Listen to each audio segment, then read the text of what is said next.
Lupakan Indonesia Emas 2045 karena kita bisa mencapainya 10 tahun lebih cepat. Ya, kamu nggak salah dengar, 10 tahun lebih cepat. Kedengarannya gila memang. Apalagi kalau melihat kualitas pendidikan kita hari ini. Masalah ini sederhana, tapi efeknya kemana-mana. Apa itu? Cara kampus menerima mahasiswa.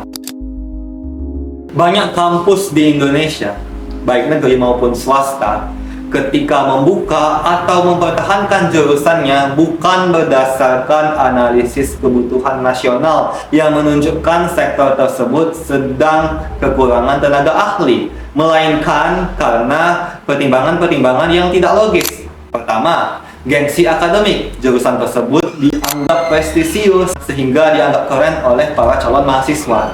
Yang kedua, tradisi. Biasanya berlaku pada jurusan yang udah buka puluhan tahun lamanya, dan pihak kampus kemudian merasa perlu mempertahankannya walaupun nilai ekonomisnya sudah lagi tidak relevan. Kemudian yang ketiga, faktor pertimbangan finansial jangka pendek. Ya, kampus butuh duit. Lagi-lagi ada ego sektoral yang bermain di sini.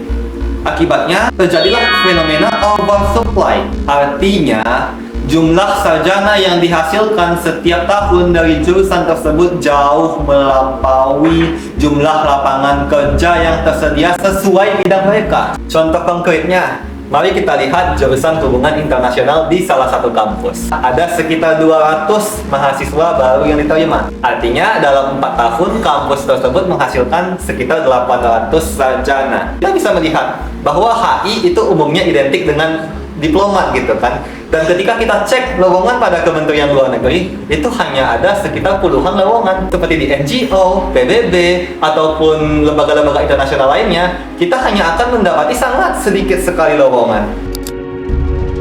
Hasilnya, jumlah lapangan pekerjaan yang sesuai dengan jurusan itu nggak sampai 1/10 dari mahasiswa yang lulus setiap tahunnya. Sisanya kemana? Banting setir ke sektor-sektor yang nggak nyambung sama sekali. Terjebak adalah underemployment. Bekerja di level pekerjaan yang jauh di bawah kompetensi akademiknya.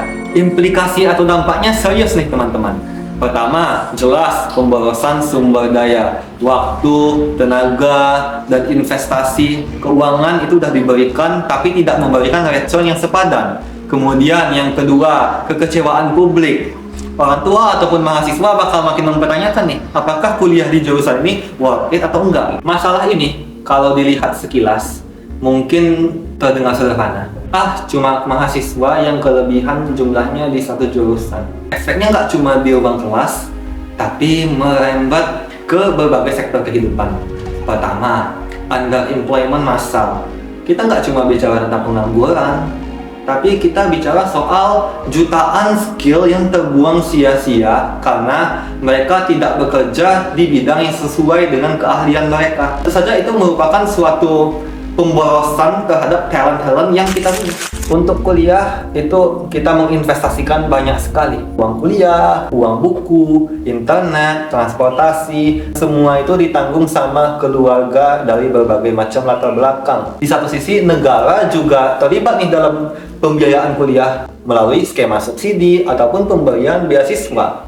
Dan kemudian dosen juga meluangkan waktunya, staf-staf juga meluangkan tenaganya. Semua itu yang awalnya ditujukan untuk menghasilkan SDM-SDM yang bisa berkontribusi bagi kemajuan bangsa, malah disia-siakan dengan bekerja di bidang-bidang yang tidak sesuai jurusan. Pada akhirnya semua investasi kita tadi, return on investment-nya malah jadi nol. Ini ibarat kayak kita mengisi bak yang sangat besar, tapi bocor di sini. Kualitas pembelajaran pun akan terkena imbasnya.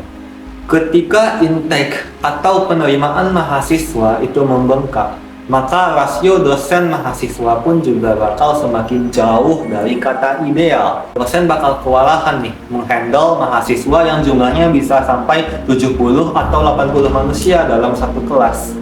Ketika situasi tersebut terjadi, maka diskusi di kelas tidak bakal optimal, penyampaian ilmunya tidak bakal maksimal, dan tugas-tugas pun bakal dinilai seadanya. Padahal seharusnya dunia perkuliahan itu menekankan pada integritas keilmiahan melalui diskusi-diskusi. Gara-gara hal itu, beban dosen jadi menumpuk. penumpukan beban dosen itu bakal membuat proses belajar tidak optimal, jauh dari kata ideal. Kampus yang seharusnya menjadi pencetak sarjana berkualitas menjadi pabrik yang memproduksi banyak sekali produk dengan kualitas seadanya. Muncul tuh efek psikologis di masyarakat. Timbul pikiran-pikiran, lulus S1 kok kerjanya gini doang ya? Apakah kita kuliah itu memang bisa menjamin masa depan kita, atau jangan-jangan sebenarnya kita lagi mendaftar untuk masuk ke dalam antrean pengangguran terdidik? Konsekuensinya jelas, reputasi kampus bakal menurun. Dan gak hanya itu, jurusan yang dipandang tidak bisa memberikan masa depannya pun juga bakal semakin kehilangan reputasinya. Dan di satu sisi, hal ini juga bakal memicu ketakutan bagi para calon mahasiswa untuk masuk ke perguruan tinggi negeri karena mereka tidak melihat prospek atau masa depan yang jelas di situ. Dan yang paling parah, ini bisa menghambat daya saing Indonesia. Kita mencetak banyak sekali lulusan pada satu sektor, tapi kita juga kekurangan tenaga ahli pada banyak sekali sektor lainnya. Misalnya pada teknologi, kemudian kesehatan, kemudian pertanian modern, dan lainnya. Dan dibandingkan dengan negara-negara berkembang yang fokus mengalokasikan talenta-talenta mudanya pada sektor-sektor yang tepat.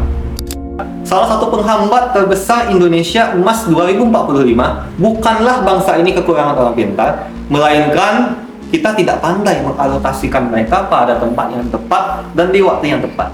Kita bisa melihat akar masalahnya ada pada oversupply yang disebabkan oleh ego. Maka kita perlu menurunkan ego kita dan kemudian membuka jalur penerimaan mahasiswa berbasis data, bukan gengsi. Kuotanya ditentukan berdasarkan apa yang dibutuhkan industri pada saat itu. Kurang, ya kita tambah. Kalau misalnya kelebihan, ya kita harus berani menguranginya. Dan tentu saja, itu kita butuh feedback dari industri mengenai kuota dan kurikulum yang bakal diterapin di kelas, sehingga mahasiswa-mahasiswa ini bakal semakin up to date dengan perkembangan industri. Kita juga membutuhkan transparansi di segala aspek mengenai informasi-informasi pada calon mahasiswa, sehingga ketika mereka memilih kampus, ketika mereka memilih jurusan, mereka memilihnya berdasarkan pertimbangan yang rasional, bukan berdasarkan gengsi atau info-info yang berseliweran di media sosial atau internet. Bagaimana sih dunia perkuliahan ideal yang kita inginkan sebenarnya? Kita sebagai mahasiswa, sebagian besar dari kita itu masuk kampus untuk mendapatkan ilmu supaya kita bisa bekerja nantinya dan kemudian mendapatkan gaji yang layak untuk bertahan hidup. Misalnya kita menghadapi situasi ketika kita harus bersaing dengan banyak sekali pesaing yang disebabkan oleh sistem penerimaan mahasiswa yang tidak benar, maka tentu hal itu jauh dari kata ideal. Di sisi yang lain, dosen menjadi pengajar yang memang benar-benar bisa fokus berkontribusi mengajarkan ilmunya tanpa kena beban-beban yang lain. Bagi perusahaan, dunia perkuliahan yang ideal adalah kampus yang bisa menyediakan calon-calon tenaga kerja yang bisa melakukan apapun yang mereka butuhkan. Bukan apa yang kampus inginkan, melainkan apa yang industri butuhkan pada saat itu. Tentu saja ini perlu yang namanya pengetahuan, knowledge sharing antara industri dengan kampus. Memangnya bagaimana sih dunia perkuliahan yang ideal? Perlu kita sadari bahwa dosen-dosen pun juga manusia, mereka nggak bisa menghadapi beban kerja ketiga-tiganya sekaligus, sehingga kita perlu yang namanya spesialisasi. Dan bagi perusahaan, kampus yang ideal adalah kampus yang bisa menyediakan tenaga kerja yang bisa mengerjakan apa yang perusahaan ini inginkan sesuai dengan standar industri pada masa itu. Begitulah dunia ideal yang ingin kita capai. Kita perlu memahami bahwa untuk mencapai Indonesia emas, kita butuh revolusi pada bidang pendidikan. Kalau kita berani menahan ego sektoral, menata kuota, dan kemudian berbenah, maka kata siapa kita nggak bisa mencapainya 10 tahun lebih cepat.